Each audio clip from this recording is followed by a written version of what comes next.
Internet est une grande ville. Il y a de beaux quartiers, mais aussi des ruelles obscures. Et celui qui s'y égare doit s'attendre au pire.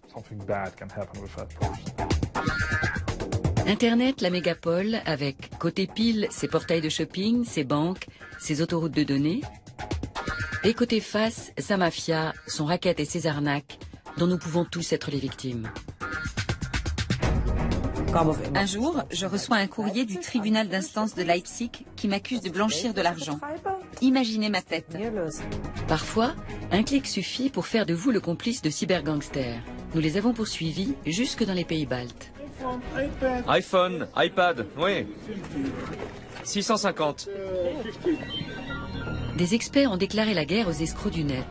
Les enquêteurs du FBI et des polices judiciaires européennes, comme le BKA en Allemagne, traquent ces cybergangsters dans les moindres recoins de la planète virtuelle. Mais ils sont particulièrement difficiles à démasquer et à attraper dans le monde réel. Une nouvelle variation du crime organisé est apparue sur Internet. Vous avez maintenant des groupes disséminés dans le monde qui se mettent en réseau et qui planifient et organisent leur attaque ensemble.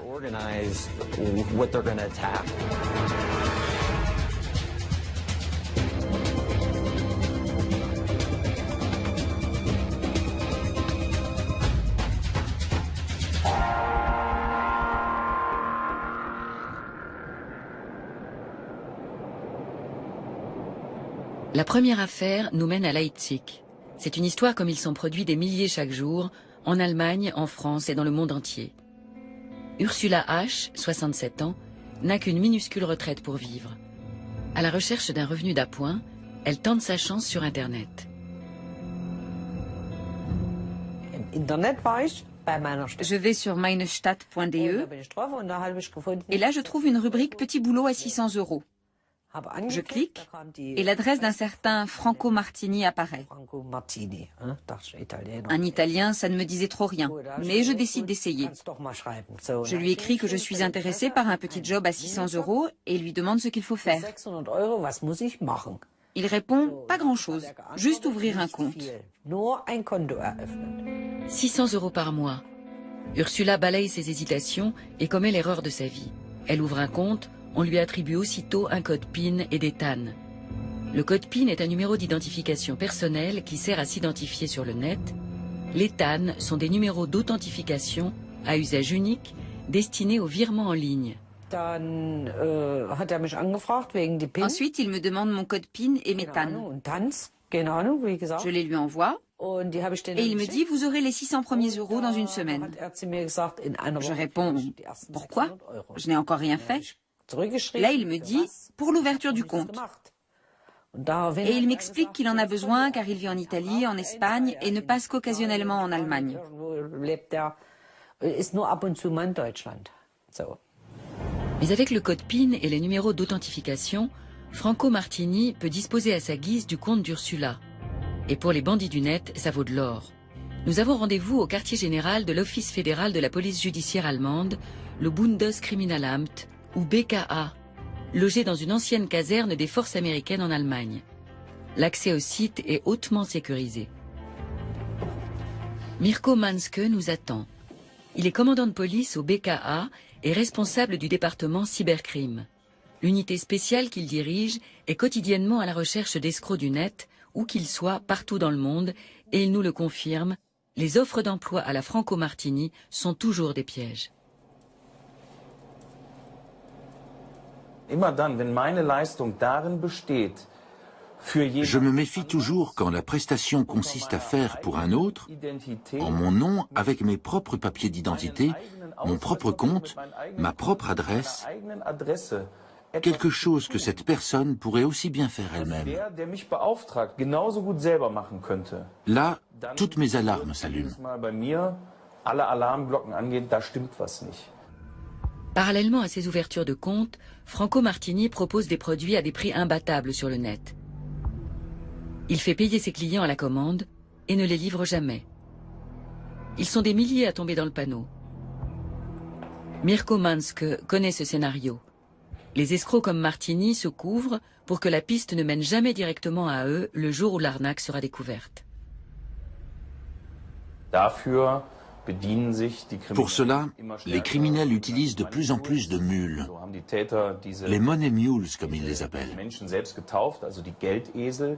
Ce sont des gens qui mettent leur compte bancaire et une partie de leur identité à leur disposition pour l'exécution des paiements.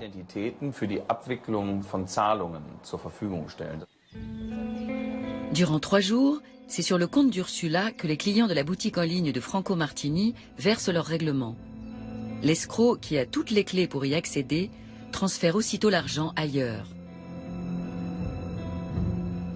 Un jour, je reçois un courrier du tribunal d'instance de Leipzig qui m'accuse de blanchir de l'argent. Je ne comprenais rien à ce qui m'arrivait.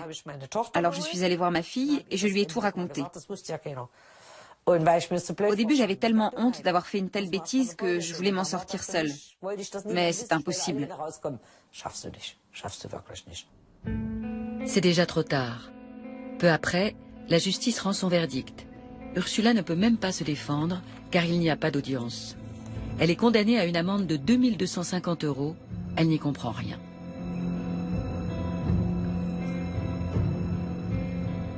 Je ne savais rien de tout ça. J'ai rien fait. C'est tout ce que je peux dire. Je n'y ai même pas gagné un centime. Et c'est moi qui paie. Ce n'est pas tout. Une cliente qui n'a jamais reçu l'article qu'elle a commandé et réglé à la boutique en ligne de Franco Martini réclame des dommages et intérêts. Elle porte plainte et obtient gain de cause. La retraitée va devoir travailler des années pour les payer. Nous partons en quête de Franco Martini. Incroyable, il est toujours à l'affût sur Internet. Nous découvrons une offre d'emploi avec une adresse à Hambourg et un numéro de téléphone berlinois.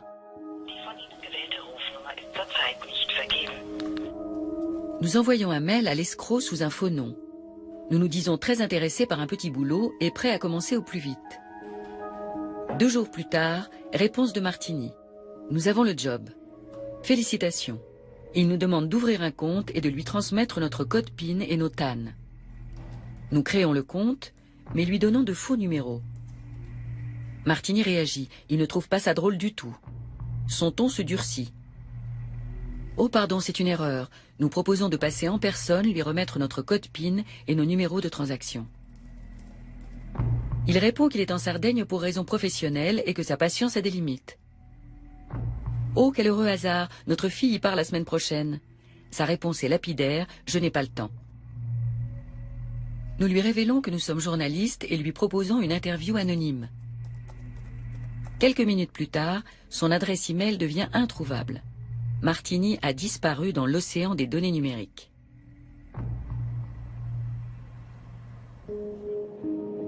Les fausses boutiques fleurissent, mais ne sont qu'un gagne-pain parmi d'autres pour les escrocs du net. L'an passé, ils ont détourné 187 millions de numéros de cartes de crédit et coordonnées bancaires dans le monde. Elles leur servent surtout à acheter du matériel électronique high-tech. Notre deuxième affaire démarre elle aussi à Leipzig. Là encore, elle se répète chaque jour sur toute la planète. Pour effacer la trace de leurs achats illégaux, les cybergangsters emploient des agents coursiers. Comme Ursula, Alfred M. est tombé dans les filets de la mafia d'Internet et il s'est retrouvé complice de criminels. Son job, réceptionner et réexpédier des colis contenant des produits payés avec des cartes de crédit volées. Pour lui aussi, tout a commencé par une offre d'emploi alléchante sur le net. Et là encore, la bonne nouvelle ne tarde pas. Dans un allemand étrange, on lui propose de travailler comme représentant au support externe. On lui fait miroiter un salaire de 2 000 € par mois. Il nous a fallu plusieurs échanges téléphoniques pour convaincre Alfred M. de nous raconter son histoire depuis le début. La première fois, il insiste pour nous rencontrer dans une rue très fréquentée. Vous pensez qu'il y a des raisons de craindre ces gens? Oui. Pourquoi? Il y a des millions en jeu. Et on nous l'a appris à l'école. À partir d'une certaine somme, les gens peuvent tuer pour de l'argent. Au départ, Alfred est très intéressé par cette offre d'emploi déposée en apparence par une entreprise nord-américaine du nom de MBE. Ils m'ont demandé si je voulais gagner de l'argent. J'ai répondu oui. Que s'est-il passé ensuite? Ils m'ont fait une proposition d'emploi. Il s'agissait d'envoyer des paquets. C'était un emploi avec un vrai contrat de travail, des cotisations sociales. Et je n'ai rien trouvé qui porte à croire que c'était illégal. Alfred signe le contrat. Il y trouve même des détails sur la grille de salaire, sur les primes et une photo de sa jolie interlocutrice, Alexa Corey. Le commandant Mansk nous explique que ces agents coursiers ont un rôle essentiel dans le jeu des cybercriminels.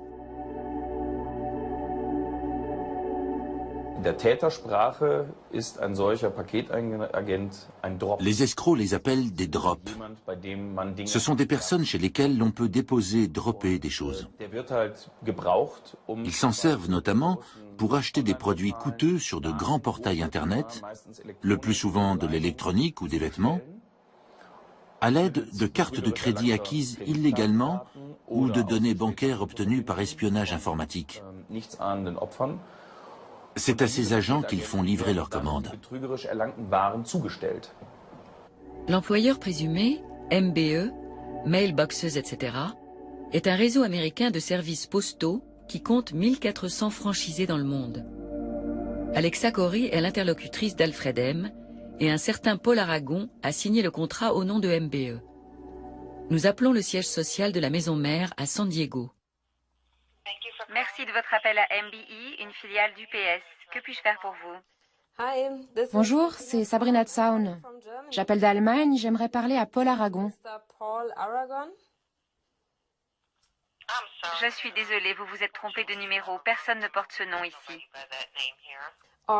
Ou Alexa Corey? Non plus.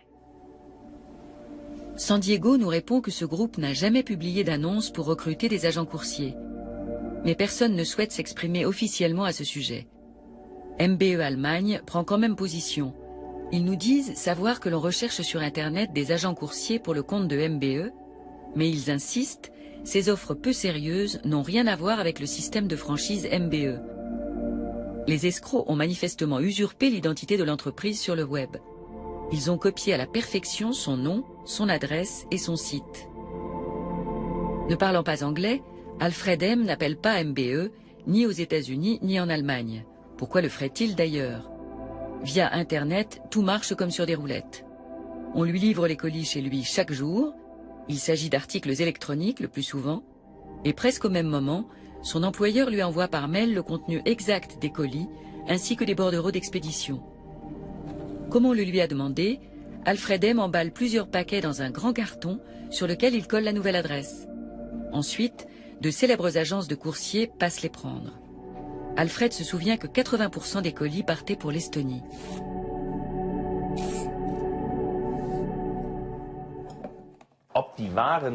Il est très difficile de dire si les marchandises restent en Estonie ensuite, ou si à partir de là, elles sont réexpédiées vers leur destination finale.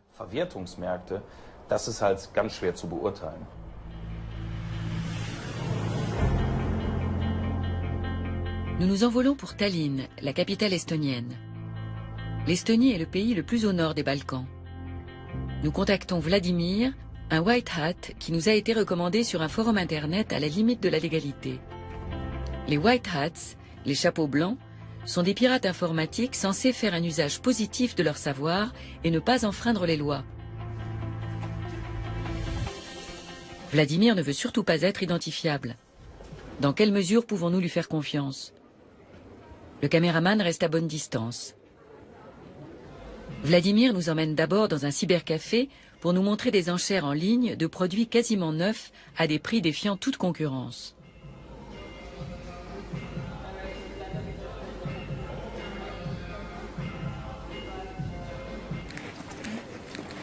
Il nous conduit ensuite aux environs de la gare de Tallinn. Les voies sont bordées de halls abritant diverses boutiques. On y vend des accessoires pour les derniers téléphones portables à la moitié du prix officiel.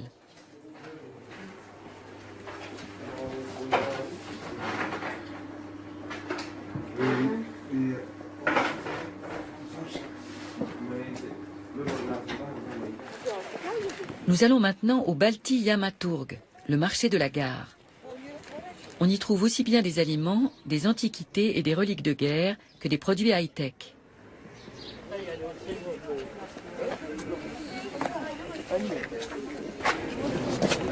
iPhone? iPad? Vous parlez anglais? Oui? C'est un iPhone 4S. 64 gigas.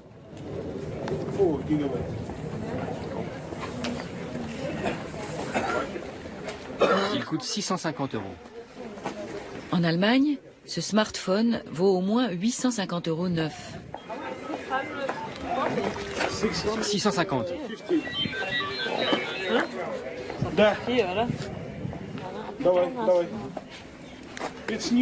Il est neuf, débloqué. Et il accepte toutes les cartes SIM. L'iPad, il fait combien? L'iPad? 250 €. Il est très bien, il est craqué. Et il y a tous les programmes dedans. Je vais réfléchir. Merci. Ces marchés n'écoulent qu'une partie des produits acquis illégalement, nous dit Vladimir. Ils sont souvent revendus aux enchères sur eBay. C'est ainsi qu'un notebook volé à Paris peut finalement s'y retrouver. Les chances de se faire pincer sont infimes et les programmateurs bien formés ne manquent pas. Les mauvaises conditions de travail et un chômage exponentiel font le reste.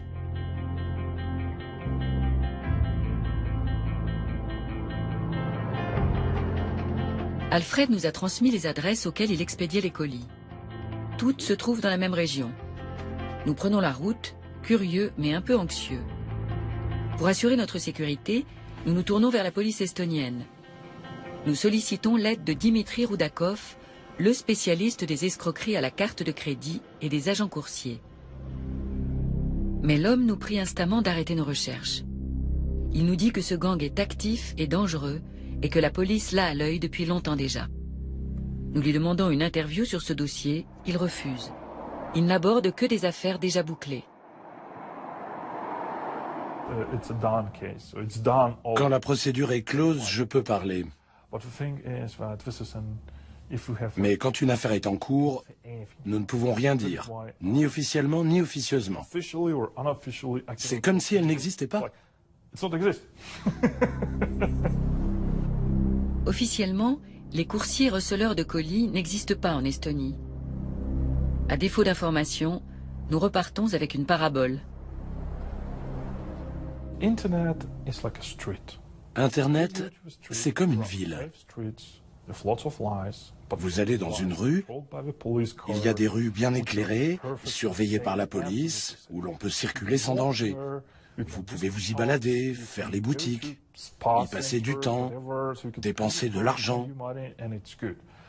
Mais comme dans toute ville, et Internet est une véritable métropole, il y a aussi des ruelles obscures.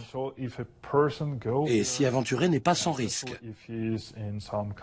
Celui qui s'y égare doit s'attendre au pire.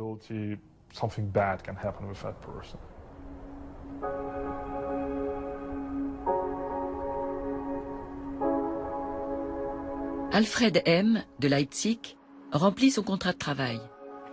Il réexpédie 54 colis d'articles high-tech au total et sans se poser de questions. Toujours confiant de recevoir la rémunération confortable qu'on lui a promise.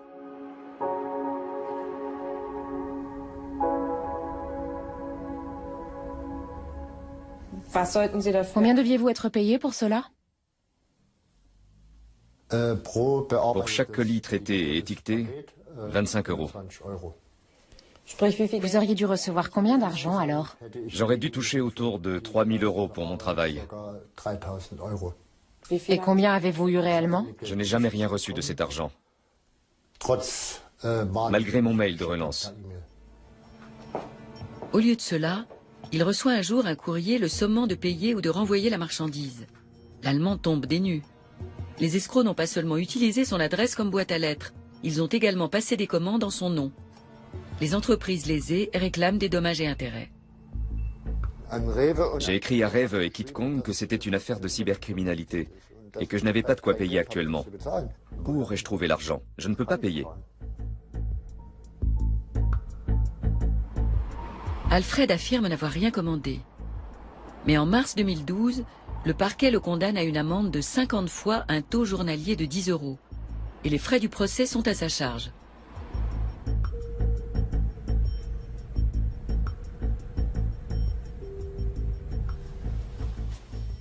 Aucune trace, en revanche, des véritables escrocs. Là encore, nous jouons les appâts et cherchons un emploi sur différents forums. Moins d'une semaine plus tard, nous recevons une offre de MBE, l'annonceur qui a déjà piégé Alfred M. Notre interlocuteur est un certain David Hartmann. C'est un emploi dans le domaine de l'aiguillage et du transport d'électroménager. Il ne requiert aucune connaissance ni aptitude particulière. Nous exprimons notre intérêt. Au bout de 24 heures, nous recevons un contrat de travail par mail. Il est plus sophistiqué que celui d'Alfred M. Tout y est détaillé. Les perspectives professionnelles, les congés, la couverture sociale et même le taux d'imposition.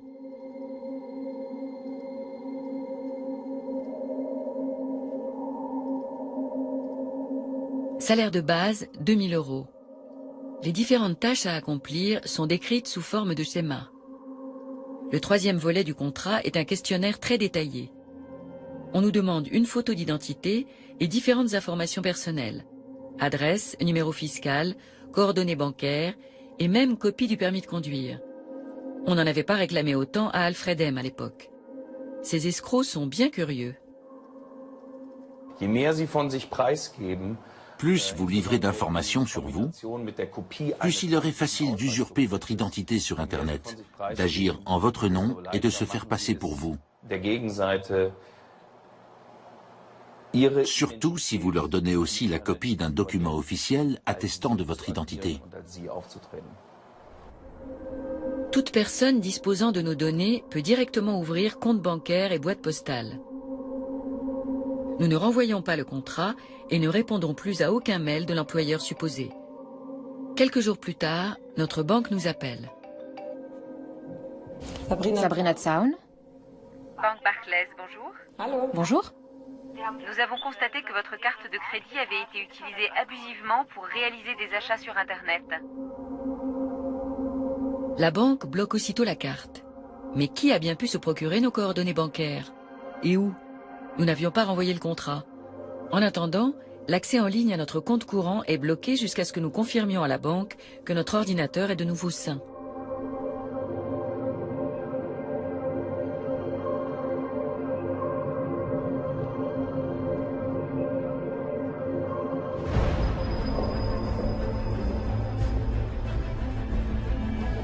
Nous nous en remettons à Bernhard Breuil.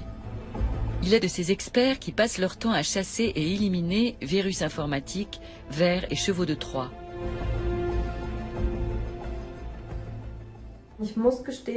Alors que j'étais sur Internet, une fenêtre s'est ouverte pour la mise à jour d'un logiciel que je ne connaissais pas.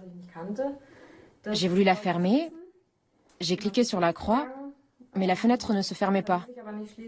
Il y avait juste un bouton terminé, alors j'ai cliqué dessus. J'ai bien l'impression d'avoir téléchargé quelque chose sans le vouloir. Et je dois dire que ça me fait un peu peur. Je vous propose de faire un scan approfondi avec un antivirus qui s'appelle Kaspersky.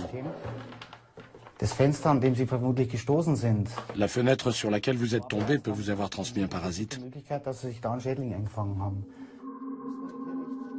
Avons-nous un cheval de Troie sur l'ordinateur?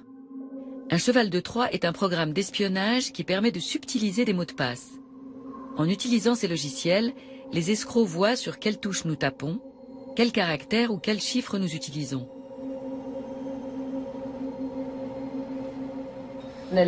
Vous avez souvent des clients complètement paniqués? Oui, c'est avec ça que je gagne ma vie. Je vois de tout. Du type qui dit « je vais balancer mon ordi par la fenêtre » à l'étudiante en pleurs parce que son ordinateur est bloqué avec son mémoire dedans et qu'elle n'a pas fait de sauvegarde. Généralement, ceux qui ont été victimes de hameçonnage en faisant des opérations bancaires et se sont fait vider leur compte n'emmènent pas large. Ils veulent juste qu'on leur nettoie tout ça discrètement. Je vois ça souvent chez des personnes d'un certain âge. Bernhard Breuil trouve 5 dangereux chevaux de Troie dont certains déguisés en logiciels de sécurité. L'expert doit sauvegarder toutes nos données, puis réinitialiser le PC. Il lui faudra plusieurs heures pour éradiquer ces parasites. En revanche, ces programmes d'espionnage sont faciles à glisser dans un ordinateur. Démonstration avec Mirko Manske de la police judiciaire allemande. En quelques clics, c'est fait.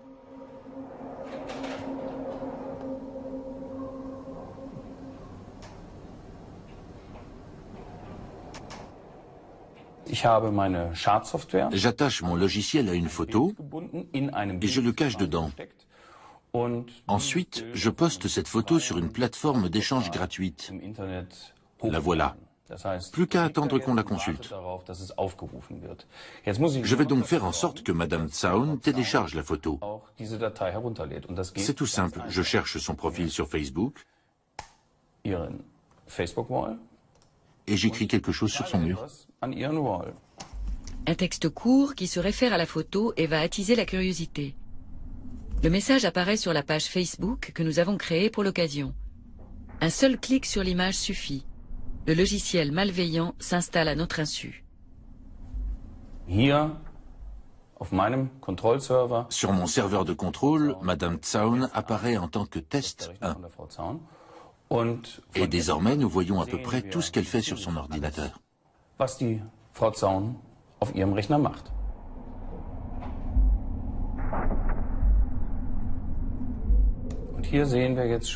Ici, nous voyons qu'elle s'apprête à faire une opération bancaire en ligne. Voici son login, puis son mot de passe avec un espace entre. Je visualise chacune des touches sur lesquelles elle tape.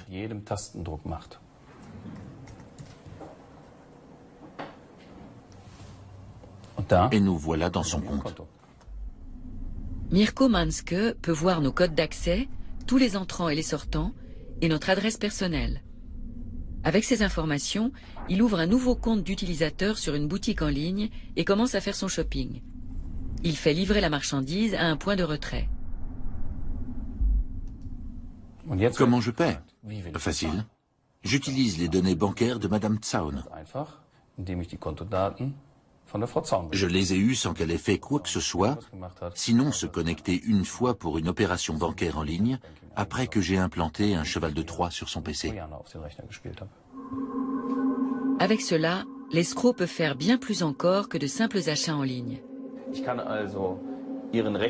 Je peux aussi chercher des dossiers spécifiques sur son disque dur. Je peux accéder au répertoire de son ordinateur, regarder son dossier photo, transférer des photos de son poste sur le mien.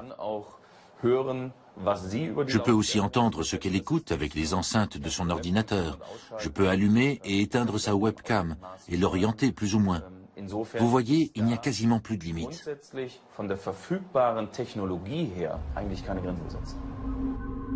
Même les ordinateurs de la CIA et du Fonds monétaire international ont déjà été espionnés par le passé. Et aujourd'hui, on pirate aussi bien les téléphones portables que les ordinateurs pour voler des informations. Des particuliers, mais aussi de plus en plus d'entreprises en sont victimes. En Allemagne, 2/3 d'entre elles ont déjà perdu des informations confidentielles. C'est le deuxième pays le plus touché après les États-Unis et avant la France. À Dublin, la société de sécurité informatique Symantec possède un centre ultramoderne pour traquer et neutraliser les programmes malveillants à l'échelle mondiale. 750 personnes y travaillent. Avant d'entrer dans le laboratoire à virus, nous devons déposer ordinateurs, portables, clés USB et tout autre support de données. Orla Cox, directrice sécurité, jette un coup d'œil au flux de données internationaux. C'est ce qu'elle appelle la pulsation de l'Internet. Ce réseau est constitué de 240 000 capteurs répartis sur plus de 200 pays et 180 millions de systèmes dans le monde. Nous découvrons 15 000 nouvelles menaces par jour. Comme il n'est pas humainement possible d'en observer et d'en analyser une telle quantité, nous avons créé des systèmes d'analyse automatique.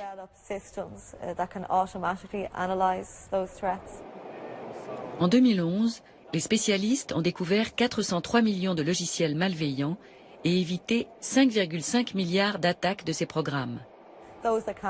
Il y a des logiciels malveillants que nous ne pouvons pas analyser automatiquement. Ils sont tellement perfectionnés qu'ils se maintiennent en sommeil et ne se déclenchent pas tant que l'environnement est surveillé. Dans ce cas, nous procédons à une rétro-analyse des menaces. Nous ouvrons le code source, nous le parcourons et nous tentons de découvrir ce que vise le programme. Quand un danger sérieux apparaît, les clients sont protégés automatiquement par des mises à jour. Le cas échéant, le FBI ou les autorités concernées en sont informés. Symantec réalise chaque année une étude des menaces et les résultats sont stupéfiants. En 2011, nous avons encore constaté une hausse considérable des cyberattaques. Il y a plus de 400 millions de nouveaux programmes malveillants, soit une augmentation de plus de 81% par rapport à l'an passé. Les violations de données à caractère personnel et les vols d'identité ont aussi beaucoup augmenté. Il y a eu 1 million de nouveaux délits environ. Et au total, plus de 85 millions d'identités volées.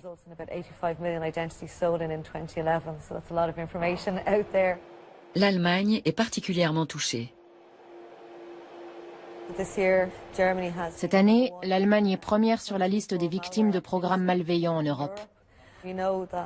Les dommages liés à la cybercriminalité s'élèvent à 24 milliards d'euros. C'est une perte considérable pour les Allemands.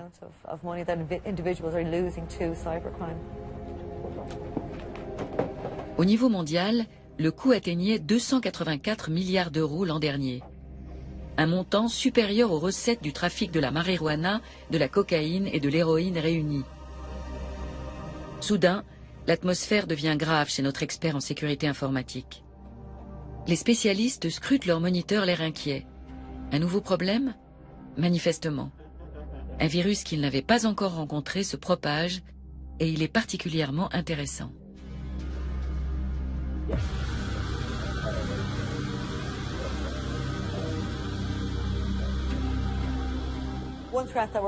L'un des logiciels que nous observons et analysons en ce moment s'appelle Flashback. Il ne s'attaque qu'aux Mac. C'est la plus grosse menace que nous ayons vue à ce jour sur des Macintosh. 600 000 ordinateurs au moins sont déjà infectés. Et nous tentons d'identifier les objectifs de ce programme. Ils contactent immédiatement leurs collègues en Asie, car la journée est bientôt finie à Dublin. Ce sont eux qui vont prendre le relais.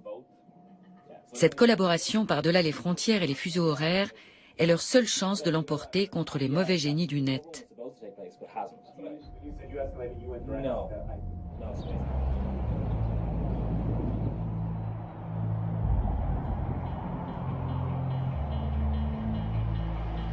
Nos cyber-enquêteurs de la PJ allemande, Mirko Manske, et son adjoint Stefan Mettin, rendent régulièrement visite à leurs collègues du Secret Service et du FBI. C'est la première fois qu'une équipe de presse est autorisée à les suivre. Les États-Unis sont un point de convergence essentiel pour les escrocs du net. L'économie clandestine y génère des milliards de dollars de dommages par an. Nous allons beaucoup parler de l'économie clandestine internationale. Comme nous et beaucoup de nos partenaires internationaux, le FBI observe très précisément ce qui se passe dans la partie obscure du net. Ça tient à la fois du marché noir et du bistrot, je dirais. Et l'on peut tout acheter dans cette économie clandestine. Des coordonnées de cartes de crédit volées, des comptes bancaires, des comptes eBay, PayPal, Amazon et Facebook corrompus. Mais aussi des serveurs proxy, des botnets, c'est-à-dire des centaines d'ordinateurs détournés pour 70 à 100 euros. Premier rendez-vous, le United States Secret Service. Bien dissimulé derrière ses hauts murs, l'USSS est une agence gouvernementale chargée de la sécurité du président des États-Unis et réputée pour l'excellence de ses agents de protection rapprochés. On connaît moins ses activités en matière de lutte contre la criminalité financière. Depuis des années, les cas d'escroquerie informatique et aux cartes de crédit sont en hausse.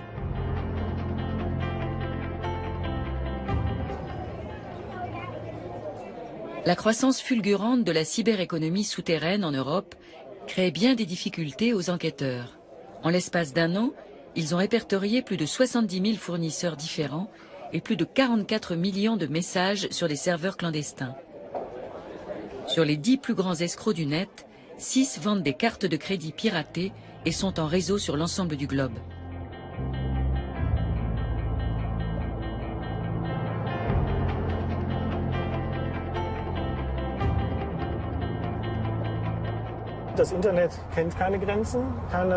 Internet ne s'arrête pas aux frontières géographiques, mais le droit, si.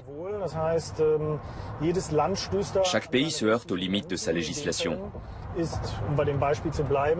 Par exemple, si les Américains constatent qu'un serveur qui propage des logiciels malveillants ou recueille des données corrompues se trouve en Allemagne, ils ne peuvent pas simplement y aller et dire « on retire les données du serveur ». Ils sont obligés de contacter les autorités allemandes dans le cadre d'une commission rogatoire et de leur demander une sauvegarde préalable des données qui sera réalisée par le BKA, la police judiciaire allemande, pour ce type de délit.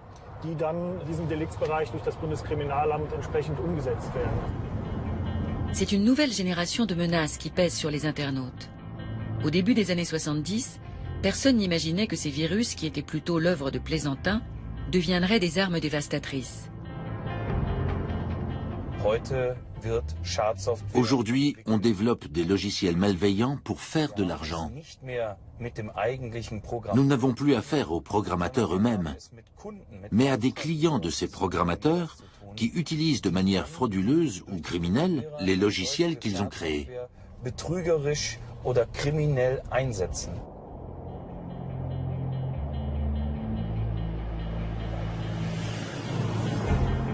Mirko Manske et Stefan Metin sont arrivés à Pittsburgh, en Pennsylvanie.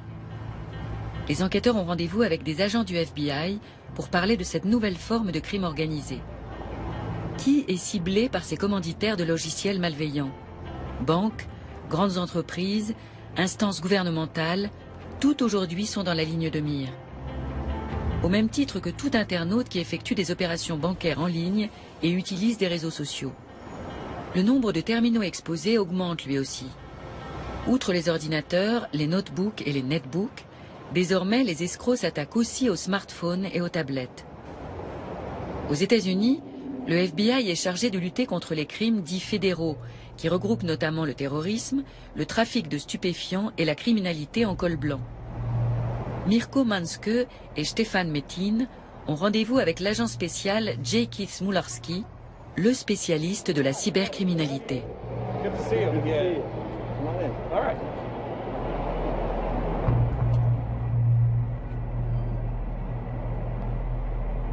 Au menu, pour commencer, la cyberattaque d'un gang international de pirates informatiques qui a infecté plus de 570 000 ordinateurs en 2011. Chaque poste touché était redirigé automatiquement vers d'autres pages Internet.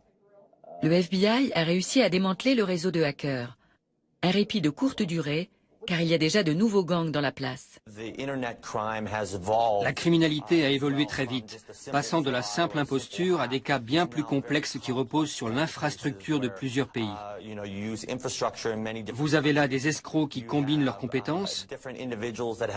L'un est spécialiste des spams, un autre de la programmation de logiciels malveillants, un troisième du craquage de sites web,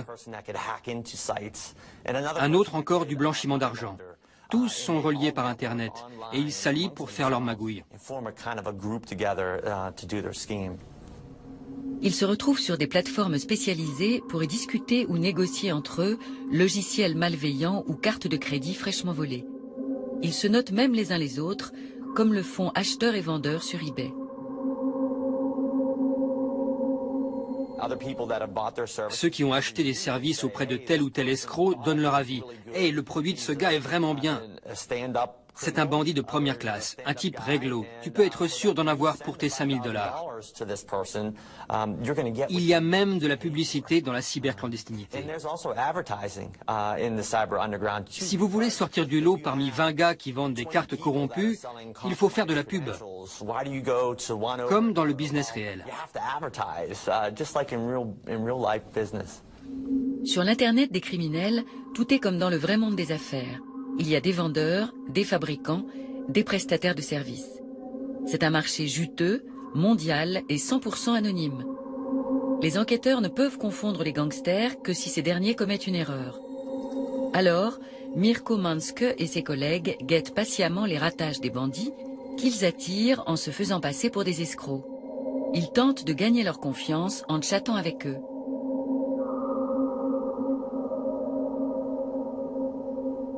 Un utilisateur vient de passer une annonce.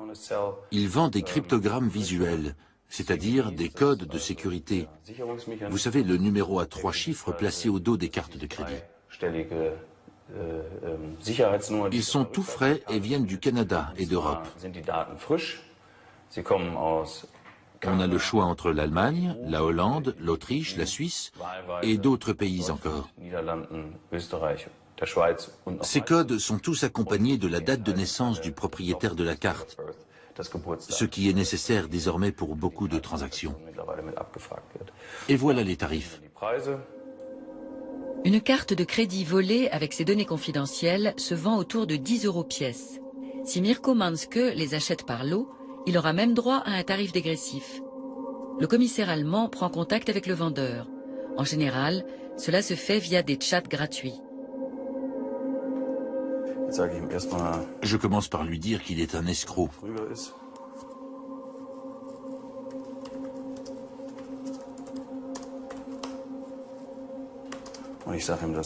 Que je suis prêt à lui en prendre 500 pour 250 €.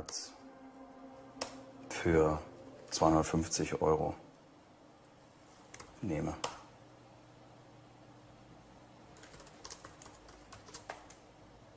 Ah, ok. 500 pour 500. Alors je lui propose 400 € pour 500 cartes. Le voleur est coriace, il n'accepte le marché qu'à 450 € pour 500 Mastercard. Le commissaire paie en Ucash, une monnaie électronique utilisée pour les paiements sur Internet. Les Ucash peuvent s'acheter dans les kiosques à journaux, les distributeurs de billets, à la poste ou dans les stations-service, et de manière anonyme. Il suffit d'indiquer le numéro du coupon pour régler. Le vendeur exige un prépaiement de 50% du montant. L'enquêteur paie.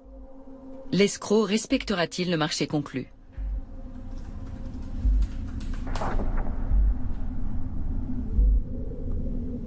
L'affaire marche.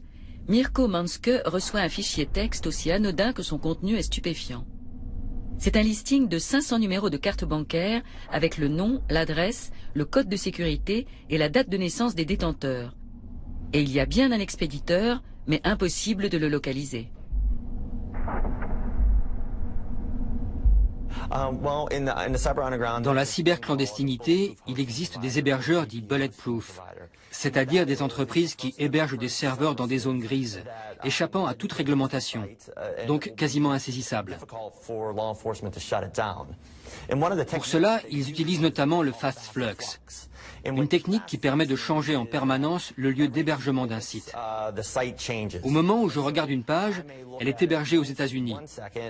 2 minutes plus tard, elle peut être hébergée en Allemagne. Ensuite, en Asie par exemple. Et 2 à 3 minutes plus tard encore, en Amérique du Sud. Quelques clics suffisent pour franchir plusieurs frontières. Ces possibilités techniques compliquent terriblement la tâche des enquêteurs. Ainsi, le FBI et Interpol ont mis 8 ans à confondre Quendrim Dobruna, l'un des plus grands pirates de cartes bancaires qui a longtemps figuré sur la liste des personnes recherchées.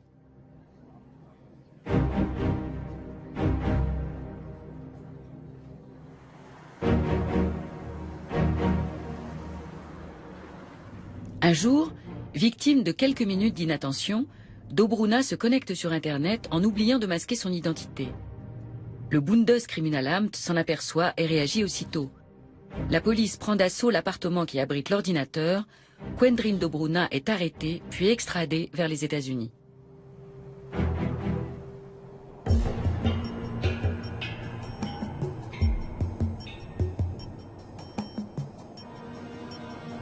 Pour enquêter sur la face obscure du net, le FBI a créé l'Alliance nationale pour la cyberanalyse et la cyberformation. La NCFTA est chargée de coordonner l'action du gouvernement et du secteur privé en matière de lutte contre la cybercriminalité. Le racket moderne fait appel à ce que l'on appelle des botnets. Bot vient du terme robot et désigne des programmes qui peuvent contrôler ou attaquer plusieurs ordinateurs en même temps. Salut Eric, ravi de te retrouver. Vous êtes toujours les bienvenus, merci. Nous avons apporté pas mal de choses intéressantes. Parfait, regardons ça. Les botnets, ces réseaux d'ordinateurs contrôlés par des pirates à l'insu de leurs utilisateurs, font surgir du néant des armées cybernétiques capables de paralyser les sites web d'administration ou d'entreprise. L'Allemagne est numéro 2 en Europe pour le nombre d'ordinateurs aux mains de botnet masters. Ces réseaux font l'objet d'âpres négociations. Les programmateurs véreux qui les créent les vendent aux plus offrants avec les coordonnées complètes des propriétaires des postes piratés. Manifestement, ils ne vendent pas que des cartes de crédit, mais toutes sortes d'identités volées, par exemple, beaucoup de comptes PayPal et eBay. Nous voyons quelques portefeuilles Google aussi. Pourquoi n'utilisent-ils plus les plateformes traditionnelles? Je crois que c'est notamment parce qu'ils ont peur des policiers qui rôdent sur les forums. Et probablement aussi pour ne plus avoir à payer d'intermédiaires. C'est sûr qu'en se débarrassant de l'intermédiaire, ils empochent davantage. Et ils échappent à nos coups de filet. Tout à fait. Allons au laboratoire. Le FBI épluche chaque jour les plateformes Internet des escrocs. Il faut des trésors de patience pour tenir ce jeu de cache-cache sur la longueur. Le plus difficile pour les enquêteurs, c'est d'infiltrer les forums entièrement illégaux. Outre ces plateformes, franchement illégales, il en existe un très grand nombre à la limite de la légalité. Sur ces sites-là, les truands échangent des informations de toutes sortes. Le cercle n'y est pas aussi restreint et les utilisateurs y viennent pour échanger des connaissances et amorcer des affaires.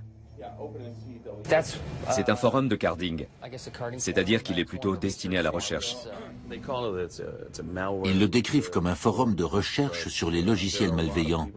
Mais on y trouve des quantités de gens qui échangent des informations dont ils peuvent se servir pour en développer de plus performants encore. Et ce n'est pas tout. C'est aussi une plateforme sur laquelle des clients fortunés peuvent recruter quantité de programmateurs de talent.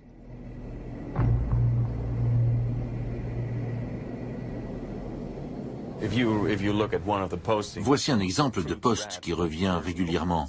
Fruit Rat version 06.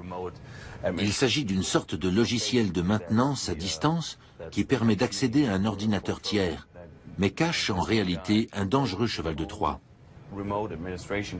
Il y a là un gars qui a écrit son propre logiciel de maintenance à distance en langage Java. Ça lui permet d'accéder à tous les ordinateurs sur lesquels il sera installé et d'en faire ce qu'il veut. Dans un premier temps, le pirate tente de prendre le contrôle du plus grand nombre d'ordinateurs possible avant de les vendre à d'autres escrocs. L'affaire elle-même ne se fait jamais sur ces plateformes, mais dans des cyberespaces exclusifs. Pour débusquer ces lieux virtuels, les enquêteurs travaillent des années dans le plus grand secret.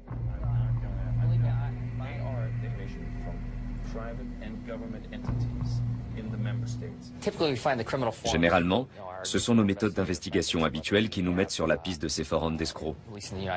Aux États-Unis, nous avons des agents infiltrés. Et puis nous avons d'autres sources d'informations, comme les gens que nous arrêtons et qui font partie de ces forums. Bref, c'est le travail classique de la police.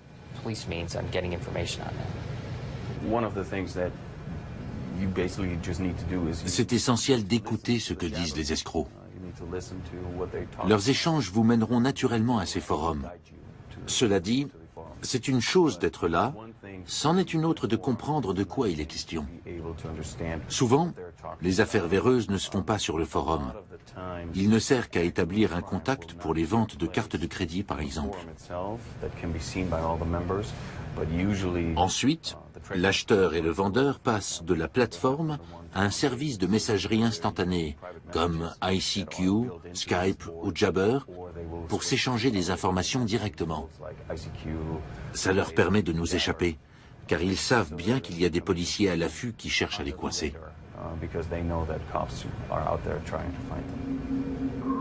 Mais même dans les cyberespaces accessibles aux enquêteurs, il se crée de plus en plus de forums secrets où les gangsters négocient les fameux botnets.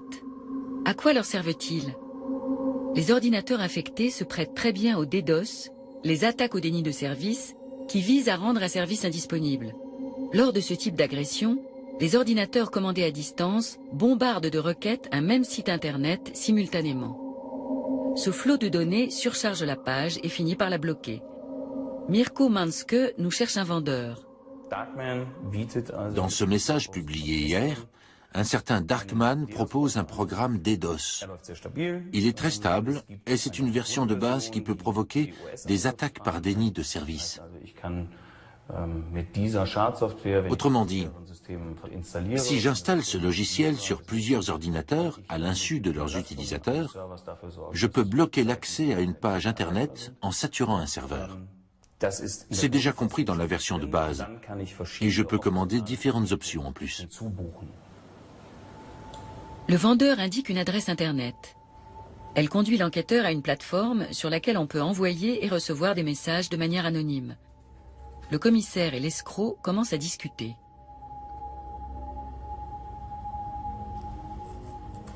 Je commence par lui demander s'il parle allemand.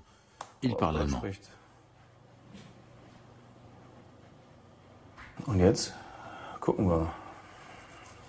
Alors on va déjà chercher à savoir d'où vient ce programme.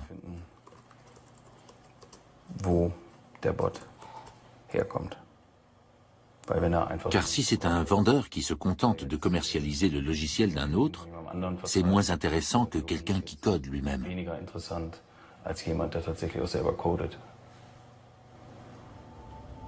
Le programme coûte 600 €.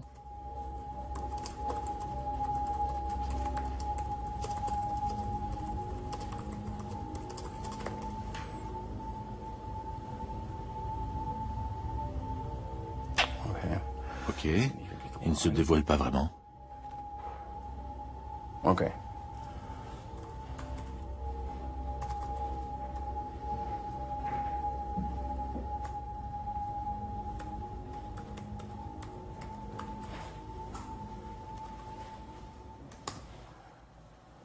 Oh, c'est du rapide. Das ging fix.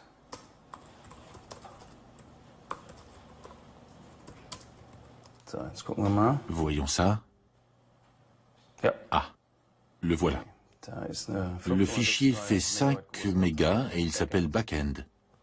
So, die hätte ich Je gerne. le prends.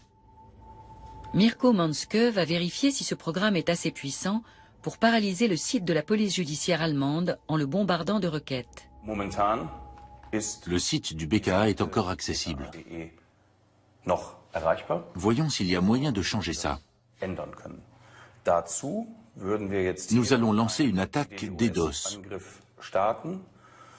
Dazu Je commence par noter le nom de l'attaque. hier würde ich die Là, j'indique le type d'attaque choisi. verschiedensten Angriffsarten kann ich hier auswählen.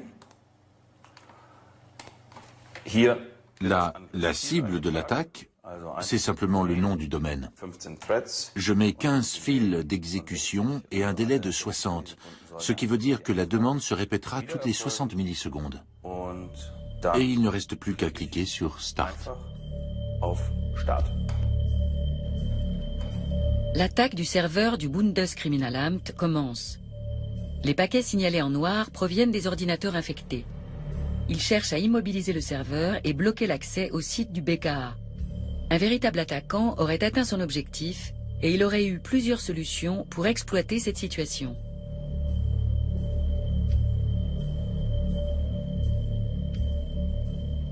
Etwas, was wir sehr häufig Nous rencontrons très souvent des cas de raquettes numériques. wo jetzt nach einem solchen Après une attaque comme celle-là, les escrocs contactent le webmaster ou le propriétaire du site et lui disent wir haben jetzt « On a réussi à bloquer l'accès à ton site pendant une demi-heure.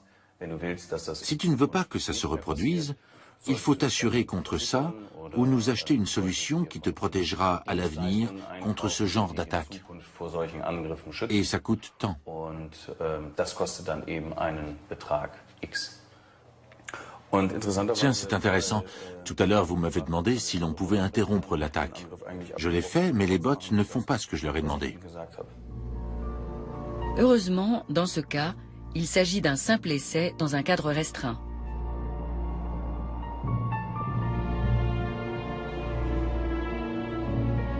En 2007, les choses se sont passées tout autrement en Estonie. Le pays balte a été victime alors de la plus grosse attaque DDoS de l'histoire d'Internet à ce jour. Lauri Allman était secrétaire d'État à la Défense à l'époque. Je me souviens exactement de ce que j'ai ressenti à cet instant. J'avais l'impression d'être en plein film de science-fiction. J'étais en train d'écrire un SMS à mon supérieur, le ministre de la Défense, à qui je disais « Je pense que l'Estonie est en train de subir une cyberattaque ». Et au moment d'appuyer sur « Envoyer », je me suis demandé s'il allait me croire ou s'il allait me prendre pour un fou. C'était tellement surréaliste. Une telle attaque, ici. La guerre cybernétique avait fini par arriver jusqu'à nous.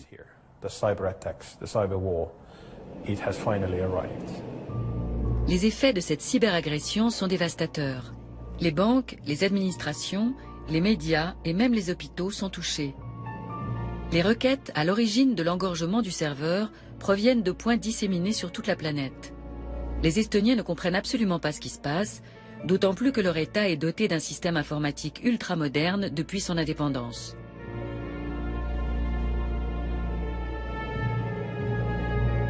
Le moment le plus critique est arrivé quand les attaques ont commencé à toucher les opérations bancaires. En Estonie, 98% ou plus des transactions bancaires se font via Internet. Alors passe encore que des gens n'accèdent plus à la page web du gouvernement. Soyons honnêtes, personne ne le fait ou très peu de gens. Mais s'ils n'ont plus accès à leur argent, c'est plus grave. Les Estoniens descendent dans la rue. Des magasins sont pillés, de graves affrontements ont lieu entre la police et les casseurs.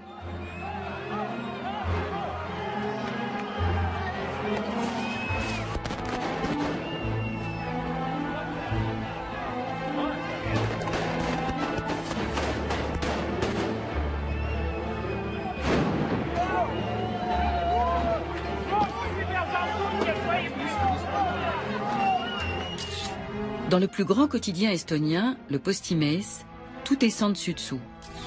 Les ordinateurs de la rédaction sont touchés et comme paralysés. Une situation inédite pour le directeur général Erik Rose et un grand défi pour ses journalistes. Tous travaillent non-stop pour informer leurs lecteurs.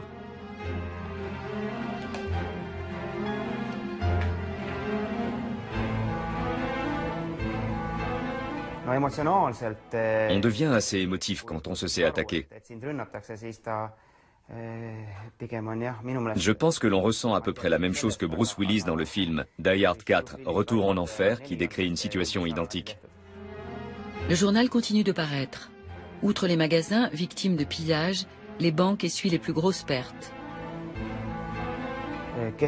Les banques, le secteur des télécommunications et les agences gouvernementales y ont vraiment perdu. Pour eux, le manque à gagner s'élevait à plusieurs millions d'euros.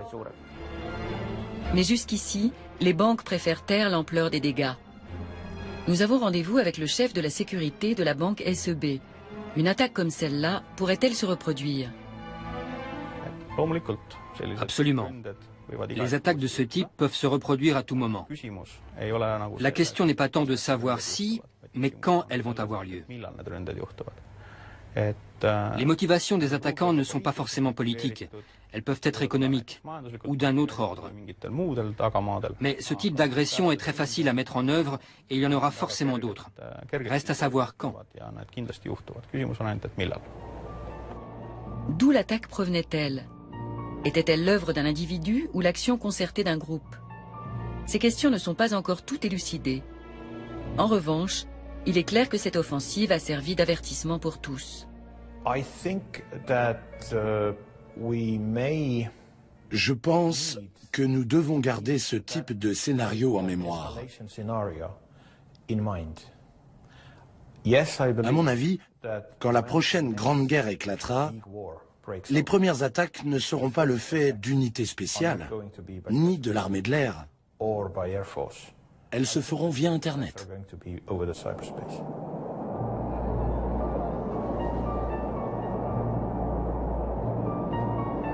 Les gangsters qui s'activent sur la face obscure du net sont souvent intelligents et ils déploient des trésors d'énergie. Des organismes d'enquête comme le BKA ou le FBI ont développé de nouvelles stratégies pour découvrir leur tour de passe-passe et cela commence à payer. En juin 2012, un groupe de truands qui œuvrait à l'échelle mondiale a pu être démantelé. C'était la première fois que l'économie souterraine se faisait battre avec ses propres armes. 24 pirates d'Internet sont soupçonnés d'appartenir à un réseau d'escrocs à la carte bancaire que le FBI vient de démanteler. Selon les autorités, ce coup de filet mené aux États-Unis, en Europe, en Asie et en Australie est la plus grosse opération policière contre des cybercriminels à ce jour. Le gang détenait les codes de 411 000 cartes de crédit piratées. Voici comment le FBI est parvenu à les piéger. Nous avons administré l'un de ces forums pendant 2 ans. Durant cette période, nous avons beaucoup appris sur leur façon d'opérer et sur ce qu'il fallait savoir pour administrer ces plateformes. Nous avons bien profité aussi du fait qu'ils se faisaient régulièrement la guerre entre eux ou entre forums et se pirataient mutuellement. Souvent, ils publiaient tout cela sur des sites ouverts à tous. Cela nous a permis temporairement de voir de près comment tout cela fonctionnait. Et ça nous a été fort utile. Le FBI a retiré sa plateforme de la toile au moment des arrestations.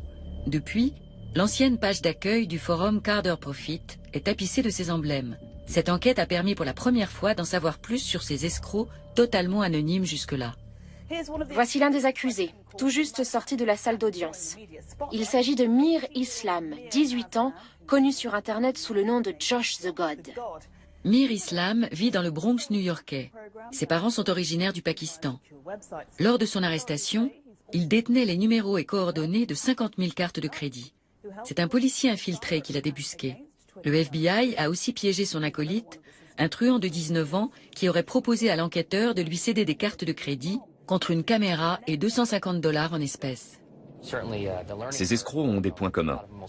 Beaucoup sont très jeunes au départ, ils sont curieux et veulent essayer eux aussi. Certains abandonnent au bout d'un moment, car ils s'aperçoivent que ce n'est pas leur truc. Mais d'autres gagnent tellement d'argent qu'ils continuent et sont même très enclins à transmettre leurs connaissances. Le FBI estime que ce démantèlement a permis d'éviter jusqu'à $200 millions de dommages et de protéger au moins 400 000 victimes potentielles. Les arrestations ont été opérées dans 13 pays différents, dont l'Allemagne. Les détenus risquent jusqu'à 40 ans de prison. Une victoire qui couronne 2 ans d'enquête.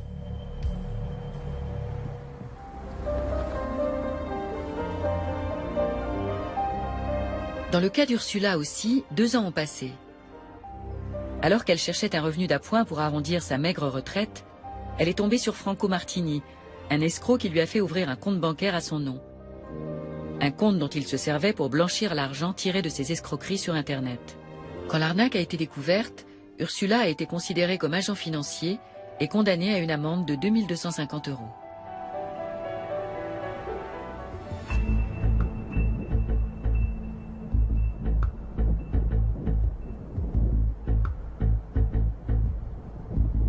Plusieurs mois plus tard, le truand Franco Martini commet une erreur. Durant quelques secondes, il se connecte à Internet sans cacher son identité. La PJ allemande est avertie et peut enfin identifier Martini et sa bande. S'ensuivent des perquisitions dans toute l'Allemagne. Les 170 policiers engagés arrêtent 8 personnes. Parmi eux, Carvan M, alias Franco Martini, le cerveau de la bande, âgé de 22 ans et domicilié à Essen, ainsi qu'un certain Ahmed D. Tous deux sont mis en détention provisoire. Dès que nous l'apprenons, nous nous rendons chez Ursula pour lui transmettre la nouvelle. Je suis KO là, mais de joie. Enfin de la lumière au bout du tunnel. Parce que franchement, tous les mois, je me disais, c'est à cause de toi que je verse plus de la moitié de mon salaire au tribunal, ordure.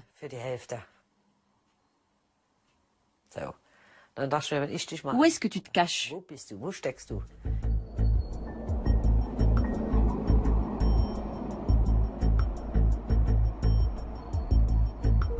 Le procès s'ouvre le 13 juillet 2012 au tribunal d'instance d'Augsbourg. C'est la première grande procédure judiciaire contre des cybercriminels en Allemagne. Les 4 principaux accusés sont inculpés d'escroquerie en bande organisée, de menaces et d'incitation à la violence physique. Carvan M, alias Franco Martini, est amené par la police. Ses complices et lui auraient dérobé plus d'1 million d'euros via 187 fausses boutiques en ligne. Ursula est là, elle aussi. Vraiment, je ne comprends pas comment il peut se comporter ainsi. Comme s'il n'avait rien fait de mal. Ça me reste coincé en travers de la gorge. Le procès doit durer 14 jours. Les avocats de la défense sont venus de loin. C'est un procès qui revient très cher. Ursula n'y comprend rien. Elle a été condamnée par simple ordonnance pénale. Elle n'a eu ni procès, ni possibilité de présenter sa défense. Je n'ai eu droit à rien. Pas de juge, pas d'avocat. Je n'ai pas pu me défendre, ils m'ont condamné. Et je paie pour des truands pareils. J'arrive pas à y croire. Il faut que je me calme.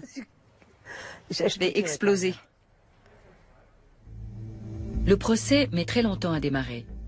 L'avocat de Carvan M demande à ce que l'audience soit transférée à Essen, sa ville d'origine. Refusé. Puis il demande un procès conforme au droit pénal spécial applicable aux mineurs. Le juge refuse à nouveau. Sur ce, l'avocat de Carvan M dépose son mandat. La lecture de l'acte d'accusation doit être reportée. Ursula, qui espérait qu'enfin justice serait rendue, est déçue par tous ces délais. La stratégie de Carvan M irrite aussi les 2 procureurs. Nous-mêmes, nous espérions obtenir davantage d'informations. À ce propos, c'est un groupement privé autoproclamé Comité de vigilance qui aurait fourni à la PJ allemande l'indice déterminant pour passer de la piste de Franco Martini à celle du fameux Carvan M. Ce comité est formé d'internautes soucieux de mettre en garde contre les fausses boutiques en ligne. Nous partons à leur recherche et tombons sur 2 sites qui semblent correspondre. Ils s'appellent gegenabzocke.com et autosec4u.de. Nous essayons d'entrer en contact, mais leurs administrateurs sont très prudents. Des cybergangsters les ont attaqués plusieurs fois avec des logiciels malveillants et les ont menacés.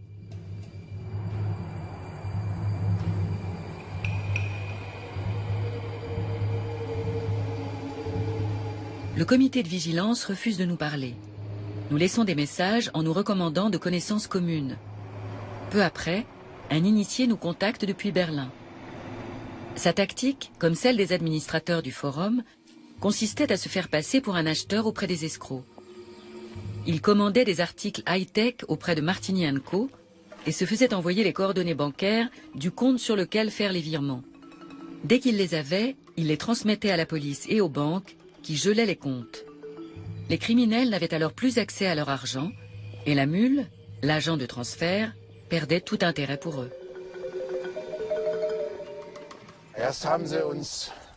Ils ont commencé par nous traiter de tous les noms. Ils intervenaient sur différents forums, chez nous et ailleurs, sous des noms comme Ha-Ha-Ha, Der-Ha-Ha et Der-Ha-Ha-Ha.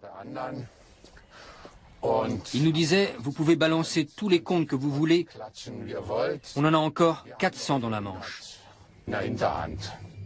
Sur le forum, un escroc qui s'appelle Der-Ha-Ha annonce qu'il est parti en vacances aux Caraïbes pour 7 jours, mais que 40 nouveaux postulants ont répondu à son offre d'emploi pendant ce temps. Mais soudain, le ton change.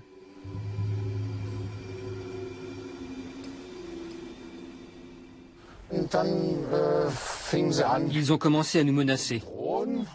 Puis, ils ont employé des méthodes peu rassurantes pour atteindre les administrateurs du forum. Et ils en ont effectivement identifié un, qu'ils ont menacé personnellement. De quelle façon? Ils lui ont dit à quoi il ressemblait, où il habitait, comment il s'appelait, et qu'il lancerait la mafia libanaise à ses trousses s'il n'arrêtait pas immédiatement de bloquer les comptes. Et il ne plaisantait pas. Der-Ha-Ha écrit « Tu m'as coûté un paquet d'argent.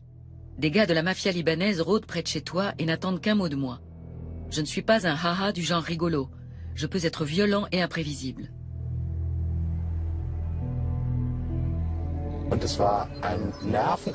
C'est devenu très éprouvant nerveusement quand nous avons compris que ces truands étaient vraiment sans scrupules, qu'ils étaient capables de mettre leurs menaces à exécution.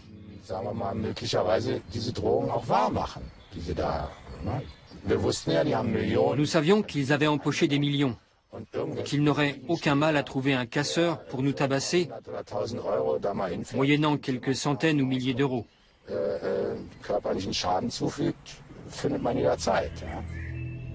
Notre initié se retrouve lui aussi dans le collimateur des cyberescrocs.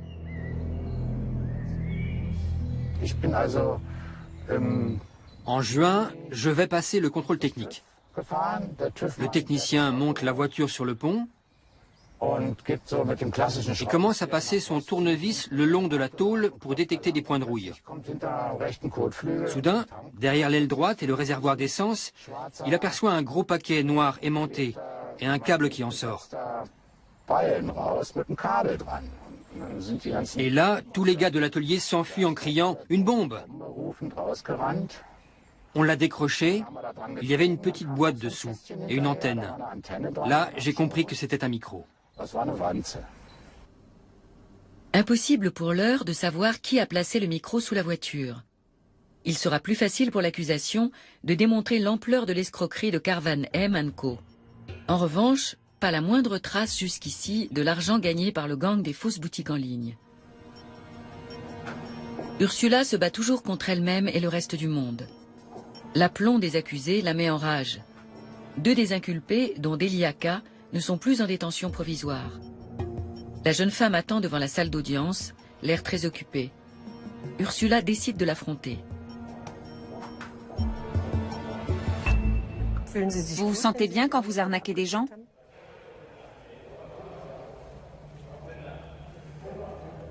Certainement. Ça se voit. La femme ne réagit pas. Ursula se sent humiliée, mais elle prend son courage à 2 mains pour demander des explications à l'autre accusé. Vous vous sentez bien quand vous arnaquez des gens? Ça vous fait du bien? Absolument pas. Pourquoi avez-vous fait ça? C'est comme ça. Je ne sais pas si c'est pour l'argent qu'on fait ça. Les motivations sont différentes d'un individu à l'autre. Effectivement. Je ne pourrais jamais agresser une mamie dans la rue, ou sonner chez elle et lui arracher son sac. Je ne ferai jamais une chose pareille, et je ne l'ai jamais fait. Je n'en ai jamais eu l'intention. Alors vous pouvez imaginer comment je me sens. C'était en mai, non? J'ai un vrai boulot dans un hôpital comme infirmier anesthésiste. J'ai fait 6 ans d'études pour ça. Vous pensez que je serais prêt à risquer de perdre tout ça? Des regrets bien trop tardifs. Il ne pourrait jamais voler le sac à main d'une vieille dame, c'est pourtant ce qu'il a fait. À plusieurs reprises, il a trompé des personnes de bonne foi, comme Ursula.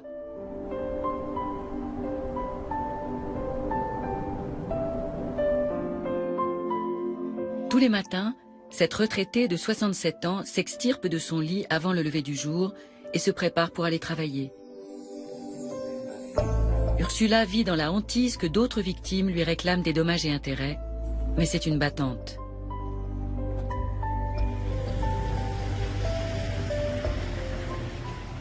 À 4 heures, je me lève, je fais ma toilette, je bois mon café, et à 5h30, je m'en vais.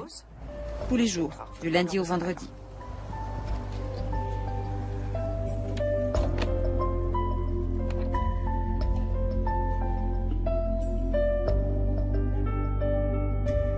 Le procès d'Augsbourg s'étale sur 8 semaines. Nicolas R, Delia K et Ahmed D passent aux aveux. Seul le chef du gang, Carvan M, reste muet. Le jugement est prononcé le 21 août. Delia K, 30 ans, est condamné à 1 an et demi de détention avec sursis. Nicolas R écope de 2 ans avec sursis et Ahmed D de 4 années de détention. Carvan M, alias Franco Martini, est condamné à 7 ans de prison Mais il annonce aussitôt qu'il va faire appel. Ces peines sévères ont pour but de montrer aux cybercriminels qu'ils n'échapperont pas à la justice, mais aussi d'encourager les victimes à porter plainte. Cela suffira-t-il à stopper la folie des fausses boutiques en ligne? En suivant une information reçue d'un anonyme, nous tomberons sur 8 nouveaux magasins du même type dont les prix défient toute concurrence. Nous y achetons un appareil photo. A priori, nous pouvons payer à réception. Mais on nous demande finalement un prépaiement sous le prétexte de tentatives d'escroquerie trop nombreuses ces derniers temps. Nous virons l'argent et n'entendons plus parler du vendeur. Et l'appareil pourtant payé, nous l'attendons toujours.